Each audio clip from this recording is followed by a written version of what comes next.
All right, good afternoon, everybody. Here with Josh and Paul.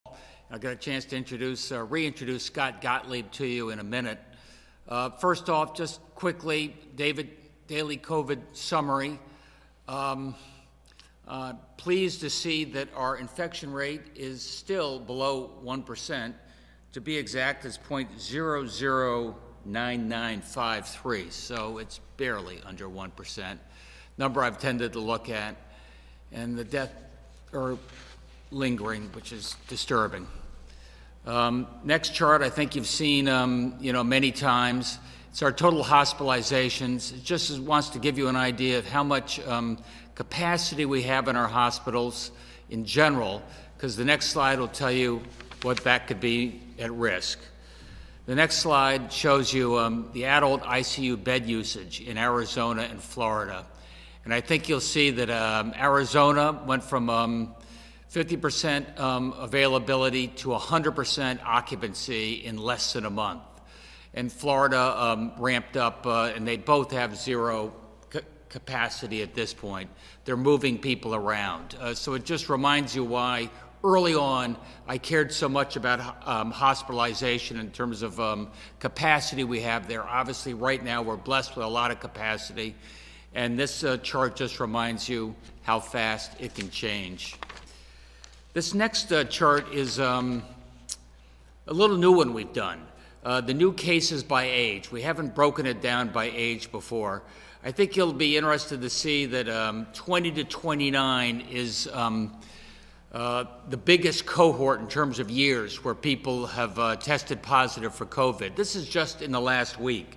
I will tell you, if you look over the extent of the last 90 days, 20 to 29 was not the highest in terms of age-related COVID, but it was only the fourth highest. And you look at over 80, you see where that is now. Before, it was the second highest. So it gives you an idea of how the COVID infection world is changing a little bit, where those, say, over the age of 50, their rate of COVID infections is going down as a percent of the total, I think reflecting on the fact that they're perhaps a little more serious about wearing the mask. And those in the 20 to 29-year-old cohort, that's where the surge in infections has been. And I worry about that because I think we saw that's how things started down in Florida and Arizona and other places as well. Just to tee up Scott, I'll tell you, it's been 24 hours of two sides of the same coin.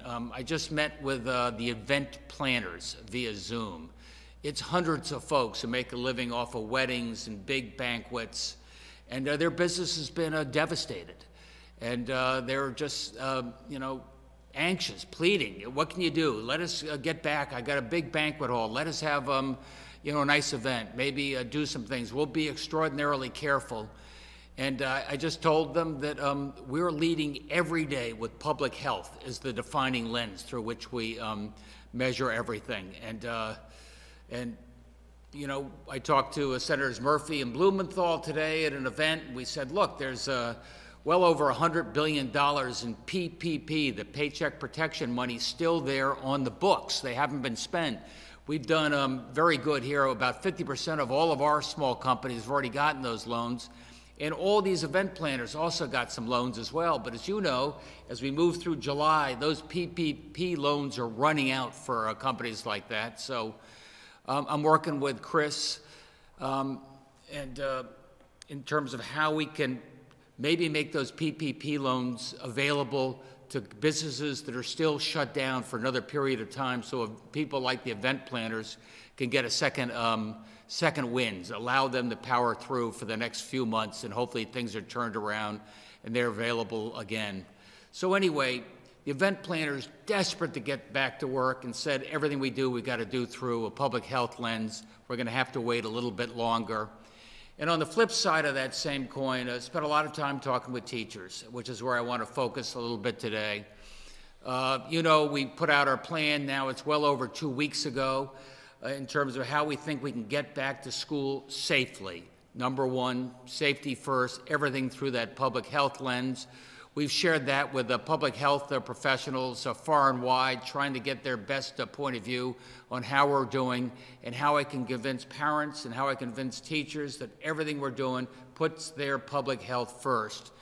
You know, for the parents, we have a little more flexibility, as you know, because we're saying, look, if you don't feel confident with your kid going back to school at this point, we have stay-at-home options for them, and Nick Simmons is working on how we can get them the laptop, make sure you have a Wi-Fi zone and get you the access. So we've got pretty good capacity there. And there have been some early surveys coming out of Stonington and Fairfield and other places where it looks like probably 15 to 20% of the parents may want to take advantage of that homeschooling option to start off. And obviously that would open up more social distancing within the classrooms as well. And for the teachers, you've got to know I've got your back. Everything I've done to date, we've erred on the side of caution. As you know, when it came to reopening, we were slow to reopen. We waited for the metrics to be right. And if any state can open safely, I think it's Connecticut, given the fact that we still are under 1%, barely under 1%, under 1%. And I'm going to do everything I can to give you the confidence you need when it comes to masks, when it comes to disinfecting, when it comes to social distancing, when it comes to cohorting, to make sure that you know that you can get back safely, if it's okay by a doctor for you to get back. And with that, that's why I'm leading with the science. And as you remember, a couple days ago, we had Dr. Carter on board, chief epidemiologist from the state. Next week, we'll have Dr. Coe back, all opining on our plans as we reopen and what we're doing right and what we can learn from. And with that, I'd like to introduce or reintroduce to you Scott Gottlieb. Scott has been a leader on this COVID crisis since the very beginning, always erring on the side of caution, putting public health front and center, and working hard to convince all the major stakeholders how we can get this right. And I'm fortunate to tell you that he's a dad with kids in the Connecticut schools, and that's why he's taken a particular interest in our great state. Scott, any thoughts on reopening? Well, thanks a lot, Governor. I appreciate the opportunity to be here with you today, and I appreciate the dialogue that we've had through this difficult time. I wanted to share some thoughts on schools. You know, this state's worked very hard with a diverse set of stakeholders to craft a plan that I think tries to lean forward to return kids to school for at least as far as we can get into the school years possible, while providing for the safety of children and teachers and families. And, you know, these are, in my view, very hard decisions, maybe the hardest decisions we're going to make. And I don't think any plan is going to be perfect. And a lot of what we're going to do is ultimately going to depend on the circumstances that exist in the fall. And it's hard to predict where we're going to be with any certainty in the fall as this infection evolves around the country. But hopefully we're going to have the opportunity here in the state, and I think we will, to bring kids back, at least for a period of time. We may end up having to close the schools at some point in the fall, winter, as this epidemic takes its course, but we're going to have the opportunity to bring kids back. And I think even if we can bring them back for a period of time, that's going to be exceedingly important. It's critical for their education, their social well-being. It's important for families to try to get kids back into school. But it's important we do it with precautions to prevent outbreaks in the school setting. And we're doing that here in the state with the plan that you put forward, Governor. And that means a number of things. It means parents should be given a home option. As you've said, I believe parents are in the best position to know what the risks are to their children. And some children are at higher risk than others because they may have asthma or other health conditions, and parents should have that flexibility as they will have in the state. I think it's important we keep social networks small as you prescribed in the plan, have children stay with the same defined cohort. This is something that was done in a lot of European countries as well with success, and try to keep those cohorts as small as possible.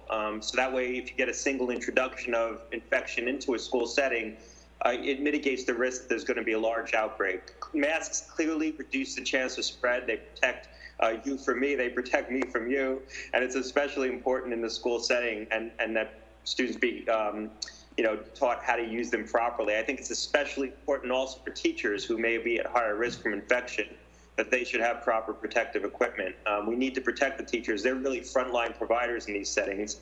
And while there's evidence that children are less susceptible to contracting the virus, there's where the data is less certain is on their ability to transmit the virus. The data there is mixed. And while some studies show they're less likely to spread infection, other studies show they may be just as likely to spread the infection. So we need to make sure we're protecting the teachers in these settings. And we need to have humility about this virus and appreciate that we don't fully understand it. And we're learning a lot as we go. We've both underestimated and overestimated COVID along the way. And so we need to understand that there's risks that we don't necessarily understand. And then finally, final point, what we do is going to depend on the overall risk in the setting. We need to acknowledge that while the data shows children may be at less risk from COVID than adults, less risk doesn't mean no risk. And we've deliberately sheltered the children to date. And so the overall infection rate among kids may be rather low. And other countries that reopened their schools did it with strict measures in place. They did it against the backdrop where they controlled the spread. We face different circumstances in the U.S., so we need to be careful that we take steps, as we're doing in this state, to try to control outbreaks, acknowledging that we don't know everything about this virus, and we don't know everything about the risk to children in particular. So we need to be cautious and proceed with caution, and we're doing that. And so I just want to thank you for the opportunity to be here today, Governor, and try to be helpful to the state. I have a lot of confidence in what we're doing. My kids are in public school in the state, as you know, and I feel very good about what my local officials and state officials have done to date to try to protect us all from this virus and address these risks. If I could ask the first question, Scott, what can we learn from Europe, where I understand schools have been open in many cases for a month or two with very low risk of flare-ups, not flare-ups to date. But then I read in Israel there have been some flare-ups. What can we learn from those examples? When you look around the world, different countries did different things. A lot of what they did with success or success to date are things that we're baking into the kinds of plans that we're doing in this state and other states are doing. In China, schools reopened early May, but children had to pass through temperature checks and wear masks. And enter and leave at specific points. They controlled the flow of the schools. In the Netherlands, they cut class sizes in half, but they didn't enforce distancing measures. Other schools adopted a pod model or cohort model, as we're doing in this state. Denmark was the first country to reopen schools, and they did this. They assigned children to small groups that could only congregate with small groups, fit in, kept classes normal size. They didn't cut class size, but they had students in those defined cohorts. Denmark became the first Western country to reopen schools April 15th. They maintained a sophisticated sort of monitoring system in their schools to try to detect any increased infection, identify the likely outsource, and also try to control social interaction in the schools. Israel, as you mentioned, reopened schools, had large outbreaks. They didn't do a lot to try to control cohorts or to de-densify their schools. And their schools are sort of the physical plans of their schools. They're known to be crowded, and so it was a high-risk condition. And so a single introduction was able to lead to large outbreaks in that country. Hey, well, thank you. And your kid may be downstairs on Zoom because your audio is breaking up just a little bit if you have connection there. But Max, any questions? Fox 61. Hi, Governor. Zania Maldonado from Fox 61. You mentioned that new cases by age just this week, biggest group ages 20 to 29.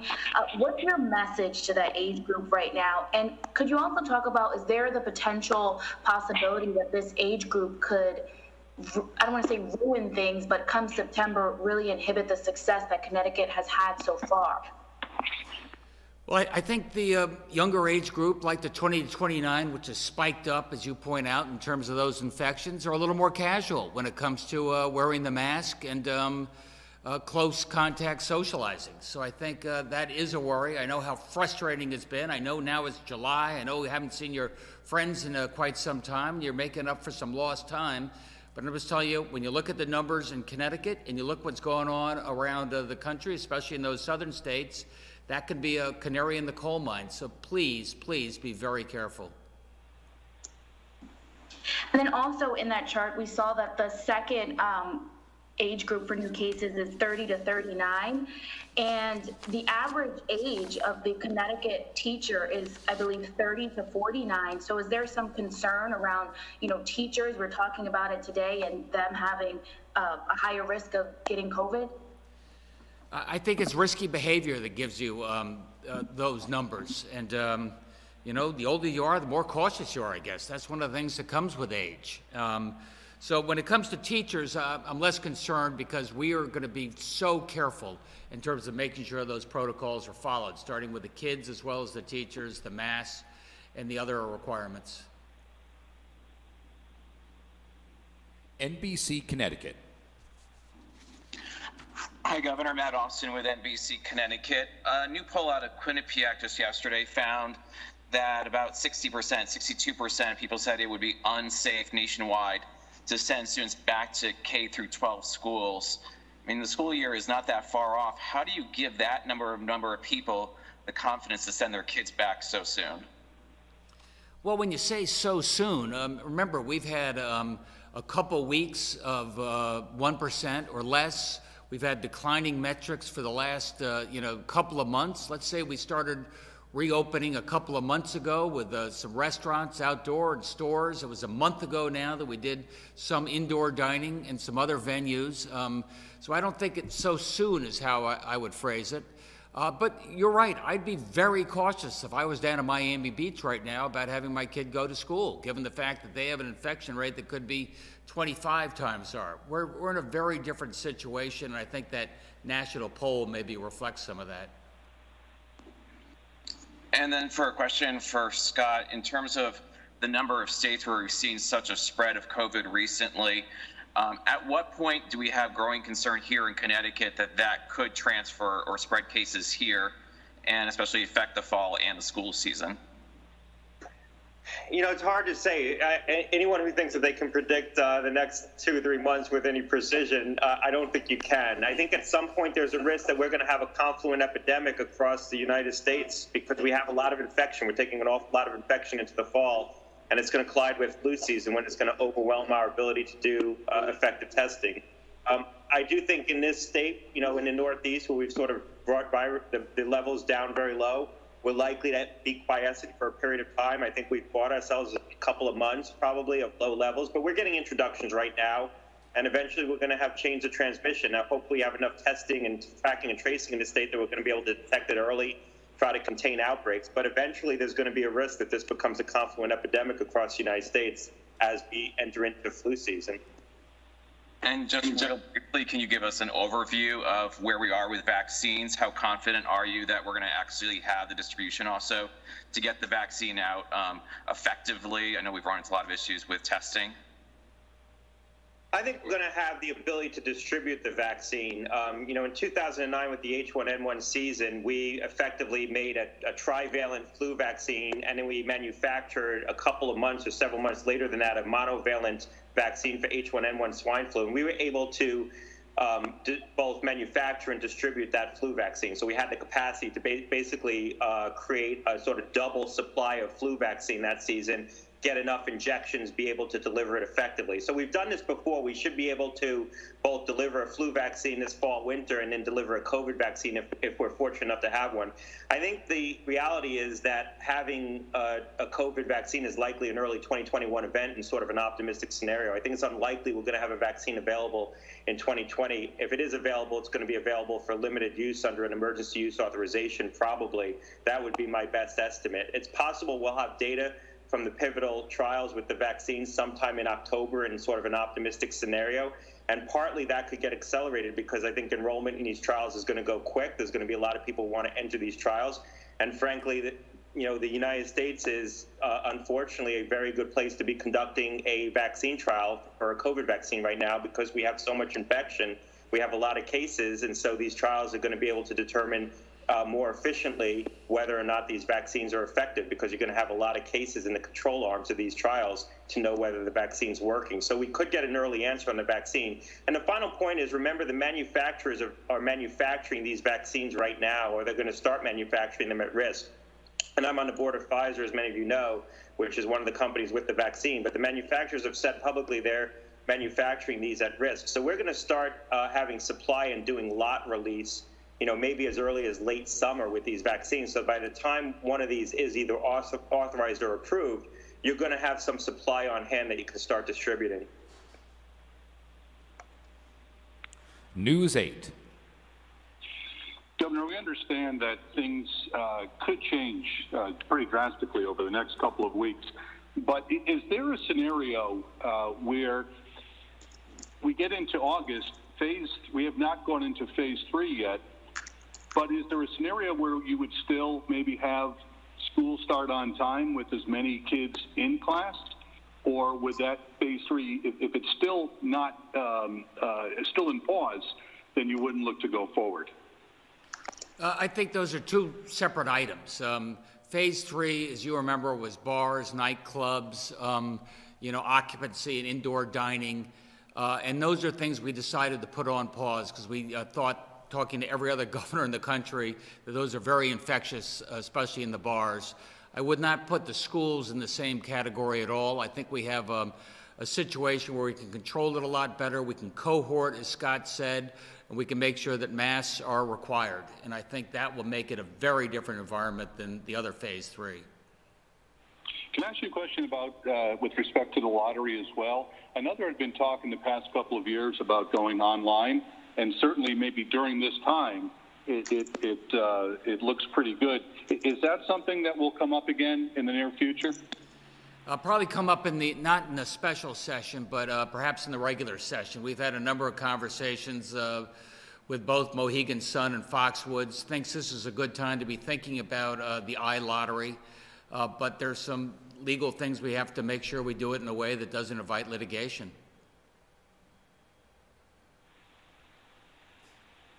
Channel 3 Eyewitness News. Yes, question for the governor. Last week we talked about air filtrations in schools, possibly adding HEPA filters or UV light.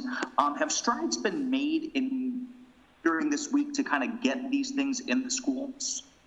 Yeah, let me start with that, then maybe Scott and Josh can help out. It's regarding air filtration systems, and we are out there doing an analysis of all the schools right now, seeing the nature of their airflow and what type of filters we might be able to get installed, because we think it could make a difference. And I think it's going to probably take us another 2 or 3 weeks to get a response on that. But do you guys have any thoughts on the level of importance on air filtration? Maybe Scott? Yeah, look, I think that this is something that could be helpful and would be important if it can be achieved. I mean, the fact that kids are going to be wearing masks and teachers will be wearing masks in the schools mitigates the risk, but the filters would certainly be another additive measure that could be taken.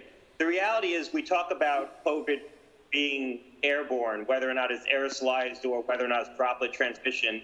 And the truth of the matter is that what it probably is droplet transmission that in optimal circumstances can spread through means that approximates an aerosolized virus. It's not truly an aerosol virus like measles or tuberculosis, but under the right circumstances, it can spread a pattern that looks a lot like an aerosolized virus. And what are those circumstances? Those circumstances are indoor settings where you have people in congregate settings and you have poor air circulation, or you have air circulation that's sort of optimized for spread. And some people are speculating that maybe air conditioning units with poor circulation can be sort of that optimized setting. That's why you see bars or other settings like that become the focus of outbreaks. And so anything we can do to improve air quality indoors and congregate settings is going to be important. And the HEPA filters and other kinds of filtration devices can certainly add to the measure of protection that you're affording students and teachers.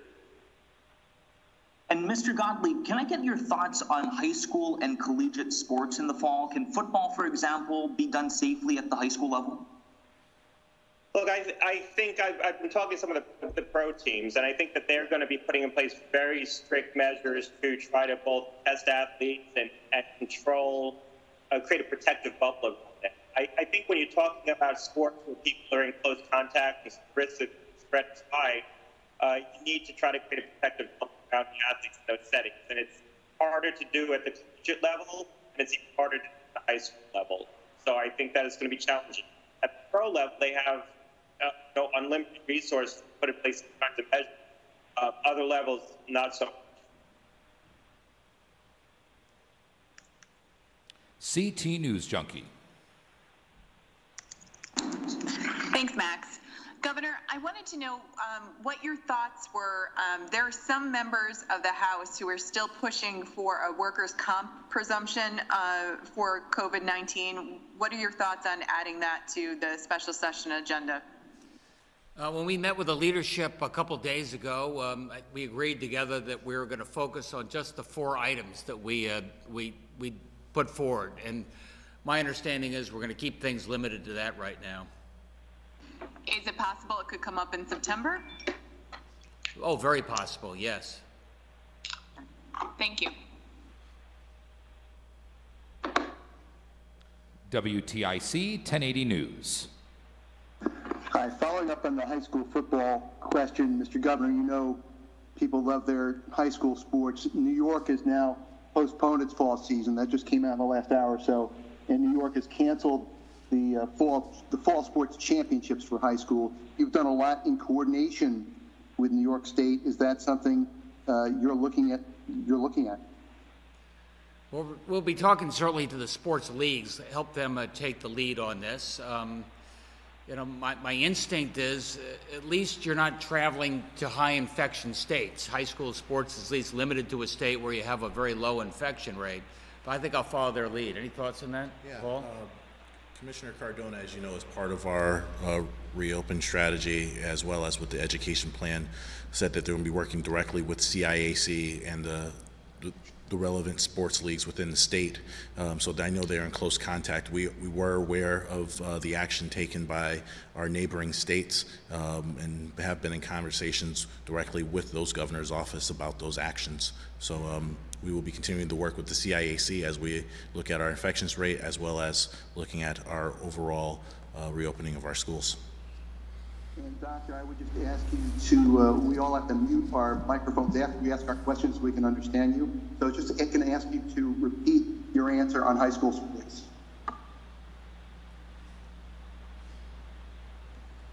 If you can get your eye feedback. I was just going to ask the doctor to repeat your answer on high school sports because the questioner didn't use his mic and couldn't understand you.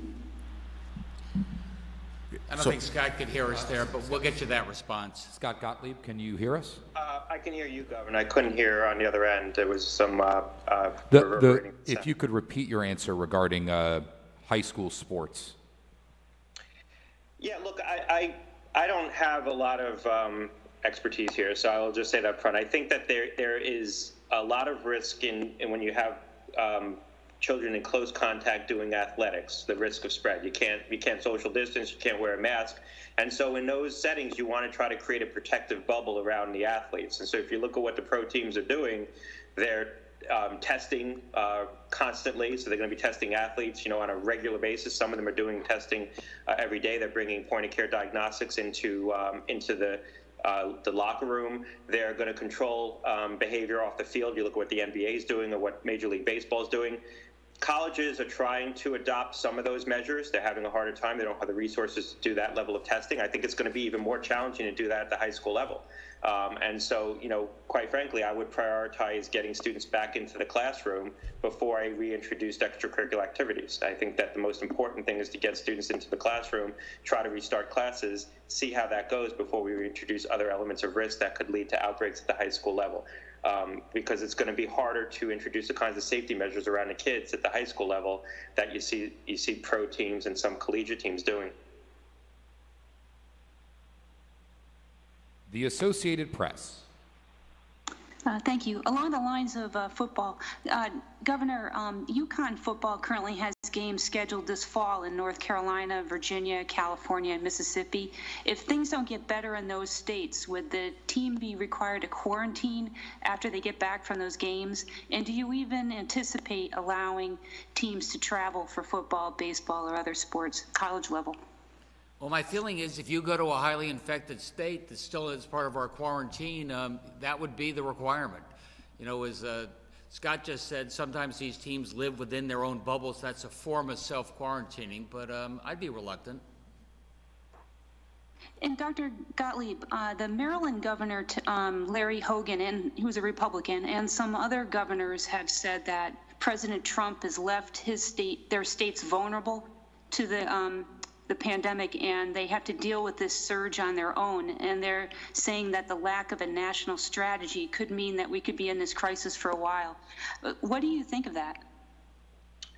Well, look, I think what you have in this country are state-based strategies in terms of how we're addressing the virus with regional effects. And so you're seeing regional epidemics and state-based strategies to try to address them. In some parts of the country, you're seeing states come together to try to adopt strategies as a group. You see that in the Northeast, but that's the reality. I mean, that's the reality of the policy approach that we've taken in this country. And in some respects, it's allowed states to tailor solutions to their individual challenges and their individual resources. And in other states, it would be preferable to have a more coordinated national approach, particularly when it comes, for example, to testing, where we don't really have a surge capacity that we can move around in this country to try to get testing into hotspots. And you're seeing as a consequence, Texas, Arizona, Florida, seeing their testing capacity get overwhelmed.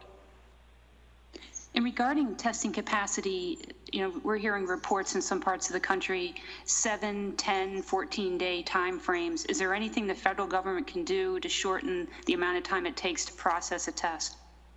In the near term, no. I mean, in the long term, we should be building some, sort of residual capacity that we can move around into hotspots, some surge capacity. Right now, the only real swing capacity in this country where you can get more testing into those hotspots is the large commercial labs like BioReference Labs, Quest, and LabCorp.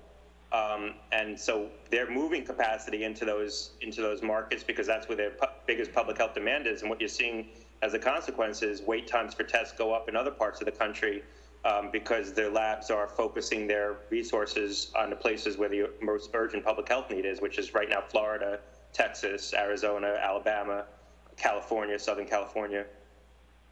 And did you say swing capacity? Swing capacity. I'm sorry. My sound might not be that good. Yeah. Okay. Surge capacity, yes. Okay, surge capacity. I get that. All right. Thank you very much, Doctor. I appreciate it. The Connecticut Mirror. Dr. Gottlieb, based on what you're aware of that's going on now in the area of research, do you have any thoughts on what we might reasonably know by the end of the year about this disease and what makes sense on how we should be living versus, what you're struggling with now on issues about how to safely send your kids back to school? Well, look, I think we're going to have a better sense of the overall risk in children. We right now believe that kids are at less risk from this infection, but it's hard to quantify that. And we don't know how many kids have been infected. If you look at influenza in the 2018-2019 flu season, flu infected 11.3 million kids. It caused symptomatic illness in 11.3 million kids, and probably caused asymptomatic or mildly symptomatic influenza that didn't get reported in millions of others. And so let's maybe assume 15 million kids became infected with flu. We hopefully haven't infected anywhere near that number of kids with COVID at this point because we've deliberately sheltered the children, and we don't want to. We don't want to find out what would happen if 15 million kids became infected with coronavirus.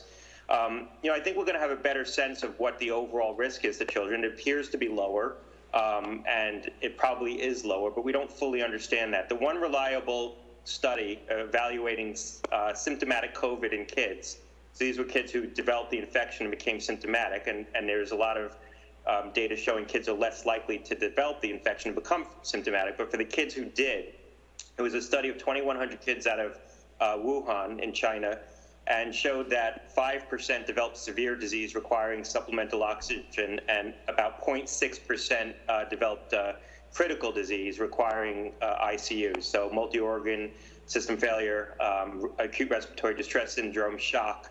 Was 0.6%. And this is probably the most reliable study looking at the experience in children of symptomatic COVID.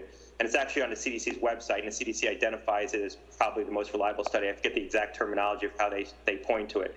Now, these are kids who develop symptomatic COVID, and there's various data showing that maybe only a third, kids are a third as likely to get infected, maybe as low as 20% as likely to get infected relative to adults. So it's probably the case that kids are less likely to get symptomatic COVID. But the question is, when they do, could they get sick? And I think the answer is yes, they can. Low risk doesn't mean no risk. And I think we need to be cautious because we don't fully understand, what the true experience would be. And the final point I'd make is that, remember, here in the U.S., we oftentimes compare ourselves to Europe. Here in the U.S., we have more comorbid illness among children. We have higher rates of asthma, of diabetes among children. And so it's probably the case that they have higher risk overall relative to some of our European peers.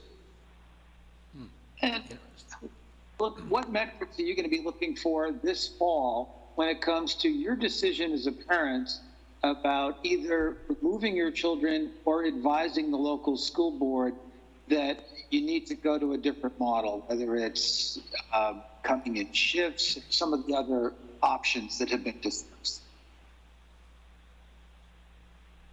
Is that question to me or to the governor? Oh, no, that's to you. That's to you, Doctor. And so the question is, what would you look at come the fall to make different decisions about schools?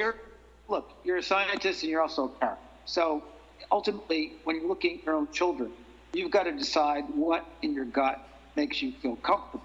So what are those metrics as far as your own kids that would make you say, no, I'm not comfortable with my kid being in public school right now, and I'm either going to pull them or I'm going to advise the local school board to go to, options, B or C about, the things that have been discussed?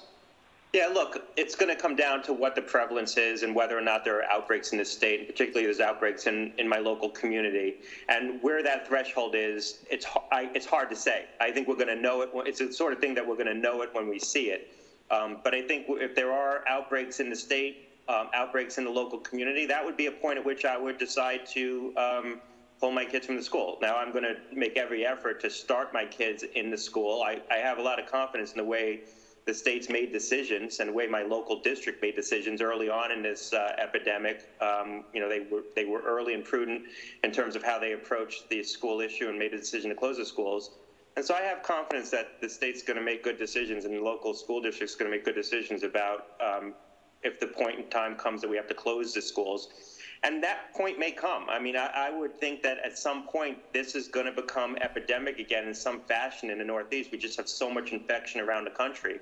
But if we can get 2 months of school in, if we can get 3 months of school in, even 1 month of school in, that's going to be important, bringing the kids back, socializing them, getting them introduced to their class. So if we do have to go to a distance learning model for the remainder of the year, it's going to be more effective. The reality is, I think that we have 6 more months with COVID. We bought ourselves a couple of months in the Northeast because of the mitigation steps we took of relative quiescence. Hopefully we can extend that as long as possible. But this is going to be touch and go between now and the end of the year. I think by the end of the year, there'll be a sufficient number of people who've been infected that we have some level of immunity in the population, and hopefully we'll have a vaccine in early 2021. So there is an end. There is a backstop. But we have 6 more months to get through, and we need to get as far as we can for those 6 months and get as much education in as possible before we might have to shut down again. The Democrats are doing a virtual convention. The Republicans announced today they're going to have limits, only delegates, at least for the first 3 days, no alternates, no guest. What would your advice be to somebody who asks you, Doctor, should I go spend 3 days surrounded by 10,000 or 15,000 people in an arena in Jacksonville? Well, look, I don't know exactly what the plan is that they've prescribed to try to reduce the risk. My advice to anyone would be to try to avoid congregate settings in locations where there's epidemics if you can. I mean, I wouldn't be going into congregate settings, indoor settings, where a lot of people are congregating for something that isn't very important, something that isn't a priority for my family or for public health. And so that would be my advice to anyone. Be prudent. I've gone out to restaurants in Connecticut, but I've done it outdoors, so I think you just have to be prudent about what you do and decide where you're going to take certain risks and where you're going to exercise caution. If you were invited, would you go? I would not go. Okay. Thank you, Doctor. I think we've explored your personal life enough. The Hartford Courant. Hi there. First of all, I'm curious about the 8 deaths yesterday, 9 today, after much lower numbers for a while. I know cases aren't going up, hospitalizations aren't going up. So what does it mean that all of a sudden we've had more deaths these past 2 days than we'd been seeing for several weeks before that? Any thoughts? Yeah, Alex, thanks for the question. We're trying to pick that apart and dig into that a little bit more. The numbers are still relatively low, given the, like on a 7-day average basis. And as you know, because you follow this data closely, sometimes the death reporting lags, right? By the time it gets reported, especially if it's not in a hospital, there can be some time delay there. So we are looking to dig into that. I wouldn't read too much into it right now. question for Scott. So we're hearing about some projection systems that say that Connecticut is maybe due for some increase in transmission, or maybe has already had some increase in transmission.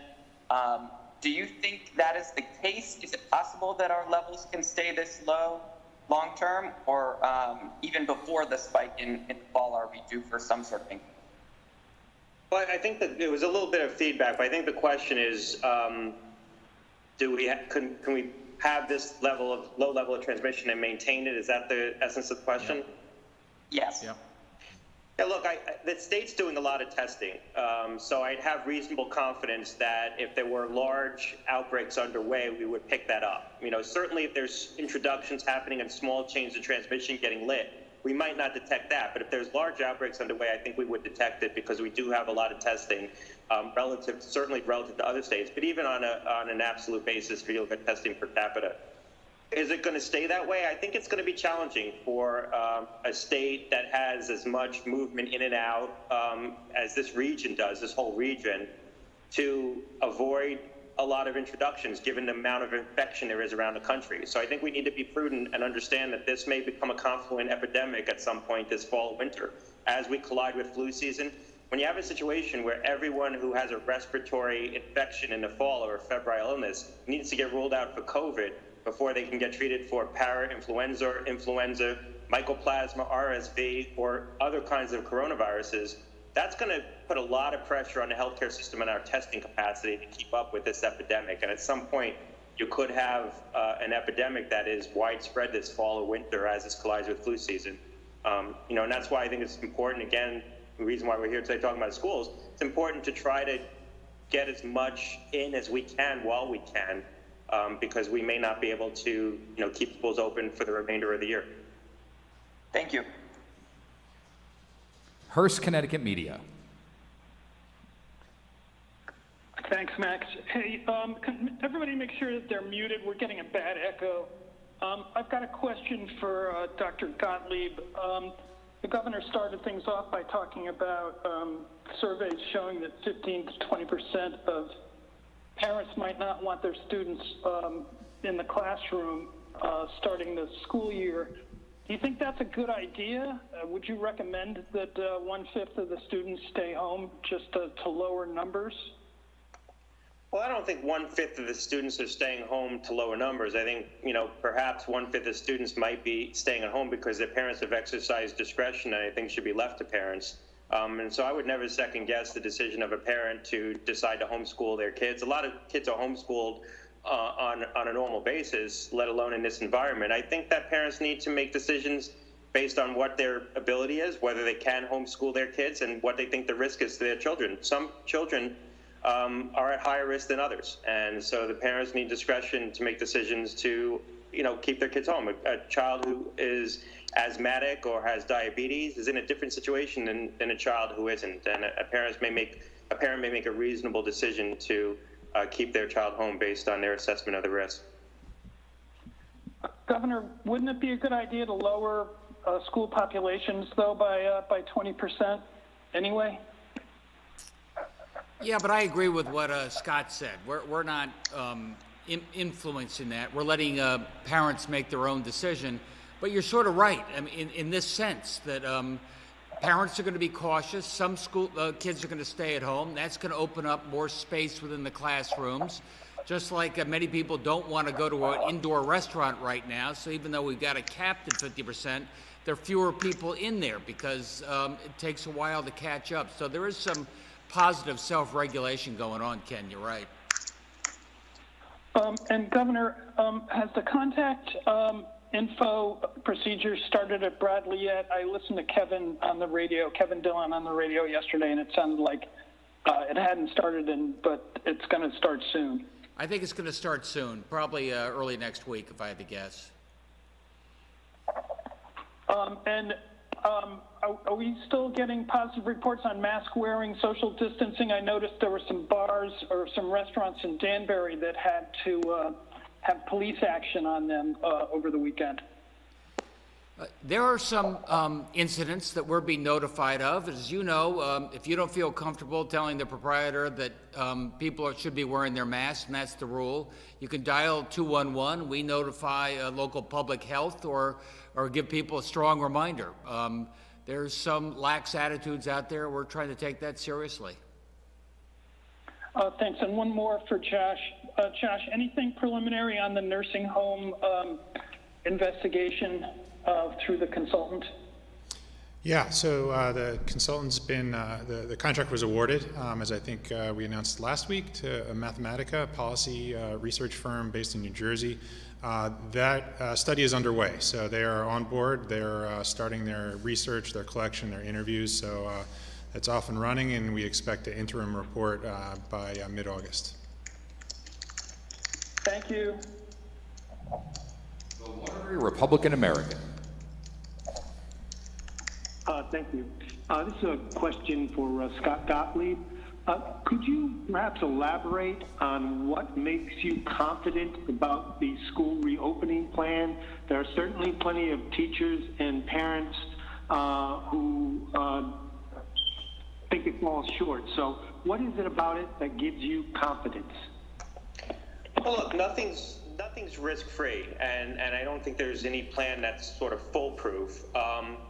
I think the cohorting, trying to keep the students in small pods so they're not intermingling with a large population. So if you get a single introduction, you don't have as much risk of widespread. I think the use of masks is prudent. School districts are going to try to implement distancing where they can. They're looking at trying to retrofit air conditioning systems with better filtration, and I think some school districts are going to be able to achieve that. Those are the elements of what you'd want to see. I mean, the only other thing you could conceive of is taking steps to de-densify the schools further with staggered school days or staggered schedules where the kids aren't in class 5 days a week but are brought back for 2 days, and so you try to use that to reduce the school population. That would be the only other element that I've seen in other plans that you can introduce here. But I think with the use of masks, you're achieving a lot of risk reduction. And so you have to sort of pick what you're willing to do in these things. And Governor, what do you have to say to folks that are still concerned that the plan is not up to snuff? Well, the plan is up to snuff, but I understand people have a caution. We were hit hard. COVID is a pandemic. You see what's going on in other parts of the country right now, so there's necessary caution. My instinct is that maybe some parents will be hesitant at the beginning, but I sort of agree with Scott. We have an opportunity for kids, many of whom have not had real learning, or at least classroom learning, for months now. Even if I can get them in the classroom for a few months, what a difference that makes. I have no idea what COVID looks like later this year. We have an opportunity to give these kids a head start. I just think it's something we ought to try and do. And I think we can do it safely. Okay. And Scott, you mentioned several times about the possibility of schools having to close down. What's your expectation? Do you expect to see schools having to close down again here in Connecticut and elsewhere? Look, I'm very concerned that at some point we're going to see a national epidemic, that, this is a virus that wants to infect 50 or 60% of the population. Only a small percentage of the population at this point has been infected. And as you get into flu season, this is going to spread more widely, and we haven't had the ability to control it. We haven't shown that the ability to contain it, and there's a lot of infection. I think at this point, many of us hope that the infection level would be much lower, and we'd be heading into the fall with much lower levels of infection, so we can use case-based interventions like testing and tracking and tracing more effectively. But when you have this amount of infection around the country, those systems become overwhelmed. So yes, if you're asking me where I think the base case is, on where we're going to be later in the fall, the winter, I think that there's a significant risk that we're going to have more widespread across multiple states, multiple regions. And we heard from Dr. Carter, the state epidemiologist, earlier this week that this isn't shaping up as something that is going to happen in waves. I think the term you might have used is continuous transmission. Obviously, you're in the sort of same field. What are your thoughts on that? I didn't quite get the question. You said there's going to be continuous transmission? Yes. We've heard about waves coming, and Dr. Carter earlier this week said it's not really going to be waves. It's just going to be one continuous outbreak, so to speak. Yeah, I mean, that's basically what I'm saying. There's a little bit of feedback. I apologize. I think someone's not muted, but that's basically what I think is possible. That this isn't good. Right now, we've seen sort of an epidemic in the Northeast and an epidemic in the South. I think in the fall or winter, we could see what we see with flu season. Flu starts as a regionalized epidemic, and then eventually we get a sort of national epidemic of influenza. There's a risk that COVID is going to look the same way, that we're going to have a national epidemic of COVID at some point as we head into the fall and the winter, which is the natural season for a respiratory virus like this to be spreading. So that's what I would be, worried about. That's what I'd be trying to guard against right now from a policy standpoint. Okay, thank you very much. All right, I'm getting the signal here. Dr. Scott Gottlieb, I got to thank you. I'm so glad that Connecticut is your home state, and you've taken such interest, and I treasure your advice, and thank you for doing this. We've had a number of PSAs about don't take a risk, wear the mask, and you've heard from one of our leading grocers, you heard from one of our leading basketball coaches, you heard from one of our leading lifeguards. And in honor of Professor Gottlieb, let's hear from a professor, another professor. People ask me, is it hard to figure out if I should get tested for coronavirus? Well, as a professor, I love giving a pop quiz. Are you experiencing fever, chills, cough, shortness of breath, fatigue, or body ache? Well, then coronavirus testing is available without a referral, and it's the best way to protect yourself and your family. It actually reminds me of Plato, who once said, "The price good men pay." Okay, I deserve that.